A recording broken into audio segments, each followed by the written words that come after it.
매일 성경과 함께하는 오늘의 큐티 시간입니다.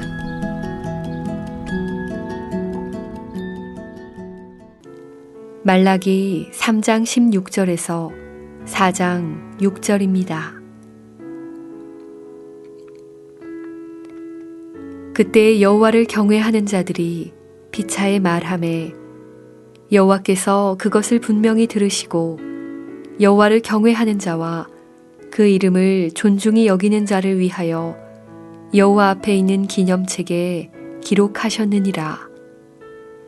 만군의 여호와가 이르노라. 나는 내가 정한 날에 그들을 나의 특별한 소유로 삼을 것이요 또 사람이 자기를 섬기는 아들을 아낀같이 내가 그들을 아끼리니 그때에 너희가 돌아와서 의인과 악인을 분별하고 하나님을 섬기는 자와 섬기지 아니하는 자를 분별하리라. 만군의 여호와가 이르노라. 보라, 용광로 불같은 날이 이르리니 교만한 자와 악을 행하는 자는 다 지푸라기 같을 것이라. 그 이르는 날에 그들을 살라 그 뿌리와 가지를 남기지 아니할 것이로되 내 이름을 경외하는 너희에게는 공의로운 해가 떠올라서 치료하는 광선을 비추리니 너희가 나가서 외양간에서 나온 송아지같이 뛰리라. 또 너희가 악인을 밟을 것이니 그들이 내가 정한 날에 너희 발바닥 밑에 재와 같으리라. 만군의 여호와의 말이니라. 너희는 내가 호렙에서 온 이스라엘을 위하여 내 종 모세에게 명령한 법 곧 율례와 법도를 기억하라. 보라, 여호와의 크고 두려운 날이 이르기 전에 내가 선지자 엘리야를 너희에게 보내리니 그가 아버지의 마음을 자녀에게로 돌이키게 하고 자녀들의 마음을 그들의 아버지에게로 돌이키게 하리라. 돌이키지 아니하면 두렵건대 내가 와서 저주로 그 땅을 칠까 하노라 하시니라.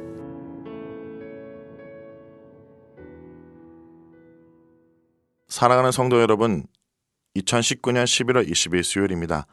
오늘도 주님의 말씀이 우리를 새롭게 하길 기도합니다. 오늘 나눌 말씀은 말라기 3장 16절부터 4장 6절까지 말씀입니다. 제약된 세상 가운데서도 하나님을 경외하며 신실하게 살아간 자들이 있습니다. 오늘 본문은 그런 자들에 대한 언급으로 시작합니다.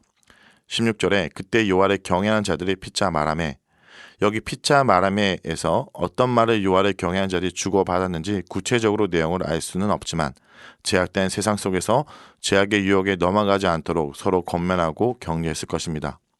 그런 그들의 이야기에 하나님은 16절에 다음과 같이 반응하십니다. 여호와께서 그것을 분명히 들으시고 여호와를 경외하는 자와 그 이름을 존중히 여기는 자를 위하여 여호와 앞에 기념책에 기록하셨느니라. 들으시고 그들을 위해서 여호와 앞에 있는 기념책에 기록하신 것입니다. 이것은 3장 13절과 15절에서 완악한 말로 하나님과 대적한 자들과 대조적으로 하나님은 경외하는 자들을 하나님께서 그들을 존중히 여기신다는 것입니다. 하나님의 백성이란 이름, 하나님의 이름을 내걸고 사는 자들이 완악한 말로 하나님을 대적하고 악을 행할 때 그 행위는 하나님의 이름을 더럽힌 것이기에 그들은 결국 심판받게 되지만 하나님을 경외하는 자들은 그들의 경외한 삶으로 하나님의 이름을 존귀히 여겼기에 하나님도 그들을 존중히 여기시고 기념책에 기록하시고 기억하시는 것입니다. 특별히 오늘 본문은 바로 이런 악인과 의인이 구별되는 날이 올 거라는 것을 말라기 선지자를 통해서 말씀하십니다. 그날에 악인과 의인이 어떻게 될 것인지를 살펴보면 17절과 18절에서 반드시 정한 날에 의인과 악인, 하나님을 섬기는 자와 섬기지 아니한 자를 분별하시고 경외하는 자들은 하나님의 특별한 소유로 삼으시고 자기를 섬기는 아들을 아낌같이 아낄 것이라고 말씀하십니다. 이어서 4장은 구원과 심판의 날인 여호와의 날에 대한 구체적인 설명입니다. 의인에게는 구원의 날, 악인에게는 심판의 날이 되는 모습을 용광로의 불, 치료하는 강선의 대조적인 이미지를 통해 극대화합니다.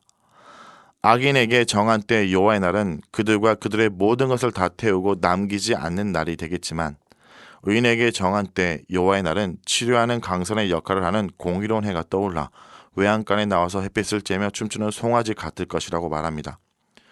그렇습니다. 주님이 정하신 때 반드시 찾아오십니다. 불의한 자들이 심판을 당하는 날, 그들의 모든 죄가 드러나는 날, 주님의 공의로우심이 만방에 드러나는 날이 반드시 찾아올 것입니다. 불의가 득세하고 의인의 삶이 미련해 보이는 세상 속에 우리는 이런 악한 날이 영원할 것 같아서 때때로 믿음이 흔들리고 적당한 선에서 타협하며 살아가려고 합니다. 하지만 말라기 말씀은 모든 죄가 드러나는 날, 주님의 공의로우심이 드러나는 날, 정한 때가 반드시 있다고 말합니다. 주님께서 그날을 정하시고 그날에 행하실 일을 이미 정하셨기에 우리는 불의한 자가 당하는 심판과 의인이 맞이하는 축복 가운데 어떤 결론을 맞이할 자인지를 오늘 선택하고 결단하는 일만이 남은 것입니다. 여러분, 어떤 결론에 해당하는 자로 오늘 살고 계신가요? 자신을 살펴보기 원합니다. 이제 하나님은 말라기 선지자를 통해서 마지막 권고를 하십니다. 기억해라 라는 것입니다. 4절에 너희는 내가 호렙에서 온 이스라엘을 위하여 내 종 모세에게 명령한 법, 곧 유례와 복들을 기억하라고 합니다.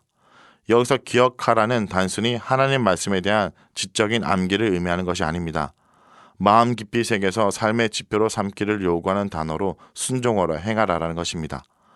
무엇보다 모세에게 명령한 법이라는 언급은 듣는 이로 하여금 신명기 말씀을 떠오르게 합니다. 율례와 법도 역시 신명기에서 빈번하게 등장하는 표현이기에 신명기에 하나님께서 가나안 땅에 들어가서 사는 이스라엘 백성들에게 명령했던 말씀을 기억하라는 것입니다. 그 유례와 법도는 단순히 명령이나 규칙을 넘어서 이스라엘 백성이 그 땅 가운데 어떤 목적과 사명으로 살아가는지 말해주는 말씀이었습니다. 이집트도였던 그들이 왜 가나안 땅에 살게 되었는지 그들의 정체성을 깨닫게 해주는 말씀이었습니다. 그러므로 본문에서 모세에게 명령한 법, 곧 유례와 법도를 기억하라는 것은 이제 다시 포로에서 그 땅에 돌아온 백성들이 앞으로 그 땅에서 무엇을 위해서 살아야 되는지, 무엇을 기대하며 또 기다리며 살아야 되는지, 무엇을 따라 살아야 되는지 깨닫고 행하라는 것입니다. 하나님이 주신 그 땅에서 그들이 모세에게 명령한 법, 곧 유례와 법도를 행하지 않으므로 이스라엘은 나라가 갈라지고 포로로 끌려갔습니다. 그 과정에서 많은 선지자들이 그들을 향해 돌아오라고 돌이키라고 외쳤습니다. 하지만 돌아오지 않았고 돌이키지 않았습니다. 그런데 다시 그 땅에 돌아와 성전을 건축하고 정한 때를 기다리며 사는 그들에게 하나님은 왜 그들이 그곳에 사는지, 왜 돌아와서 성전을 재건했고 왜 하나님의 공의로움을 기억하고 하나님을 경외하며 살아야 되는지 말라기 선지를 통해서 다시 외치고 있는 것입니다. 하나님은 구약 마지막 선지서인 말라기까지 그들 백성을 위해서 외치고 계신 것입니다. 왜냐하면 하나님은 그들을 바로 하나님의 자녀로 여기시기에 그들을 포기하지 않고 자녀의 자리까지 회복하기 원하셨던 것입니다. 하나님은 그 백성을 포기할 수 없어서 논쟁하시며 그들의 문제를 드러내고 지적하고 계신 것입니다. 그래서 하나님은 다시 경고와 함께 그들을 향한 마음을 전하시며 말라기를 마무리하십니다. 보라, 여호와의 크고 두려운 날이 이르기 전에 내가 선지자 엘리야를 너에게 보내리니 그가 아버지의 마음을 자녀에게로 돌이키게 하고 자녀들의 마음을 그들의 아버지에게로 돌이키게 하리라. 돌이키지 아니하면 두렵건대 내가 와서 저주로 그 땅을 칠까 하노라 하시니라. 여러분, 여호와의 크고 두려운 날이 심판의 날이 아니라 여호와의 소유로 회복되고 하나님의 치료를 경험하는 복된 날이 되도록 오늘 이 날이 주님께 돌아가는 날, 불의와 죄로부터 돌이키는 날이 되길 간절히 기도드립니다. 주님, 오늘도 우리에게 소리쳐 주심을 감사드립니다. 불의와 악인이 득세하는 이 날이 다인 줄 알고 살아가는 우리를 주님의 말씀으로 일깨워 주심을 감사드립니다. 많은 선지자를 통해서 돌아오라고 이스라엘에게 외쳤던 그 하나님이 그들과 동일하게 오늘 우리에게도 외쳐주심을 감사드립니다. 주님의 말씀에 기울이기 원합니다. 여호와의 그날이 지금까지 내가 미련하게 움켜쥐고 살았던 모든 것이 죄로 바뀌는 날로 맞이하는 것이 아니라 주님의 치료의 강선을 맞고 회복되는 날이 되도록 고되고 험한 세상 가운데서도 말씀을 붙들고 십자의 길을 걸어가는 주의 백성이 되게 하여 주시옵소서. 예수님의 이름으로 기도드립니다. 아멘.